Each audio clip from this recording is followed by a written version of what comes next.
IPS থেকে fridge চালানো যাবে কিনা এই এক্সপেরিমেন্টটা হয়তো আপনারা অনেকেই দেখেন নাই, তো আজকে আপনাদেরকে এই এক্সপেরিমেন্টটা করে দেখাবো।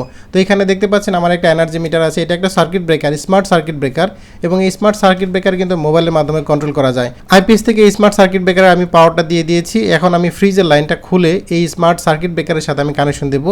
তো এটা হচ্ছে ফ্রিজের আমাদের ইনপুট লাইন, ফ্রিজের ইনপুট লাইনটা আমি বের করে নিচ্ছি, খুলে আমি এই স্মার্ট সার্কিট ব্রেকারের সাথে মানে আইপিএস এর লাইনের সাথে আমি কানেকশন দিয়ে দিচ্ছি।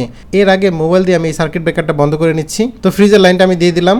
এখন আমি মোবাইল দিয়ে এই সার্কিট ব্রেকারটা অন করব, মানে আইপিএস এর লাইনটা আমি চালু করে দেবো। তো দেখতে পাচ্ছেন আমাদের ফ্রিজটাও চালু হয়ে গেছে, এখান থেকে কিন্তু অ্যাম্পিয়ার দেখা যাচ্ছে। তো অ্যাম্পিয়ার দেখে আমরা বুঝতে পারতেছি আমাদের ফ্রিজটা চলতেছে, সাথে আমাদের ফ্রিজটাও আপনাদেরকে খুলে দেখাচ্ছি। তো দেখতে পাচ্ছেন আমাদের ফ্রিজটা চালু আছে। এবার আমরা দেখবো যে কম্প্রেসারটা চলতেছে কিনা।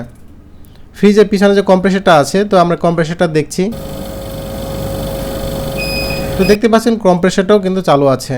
তার মানে বোঝা যাচ্ছে যে আইপিএস থেকে কিন্তু আমরা ইচ্ছা করলে আমাদের যে ফ্রিজটা আছে সেই ফ্রিজটা আমরা সাময়িক সময়ের জন্য চালাতে পারি, কিন্তু সবসময় চালানো যাবে না।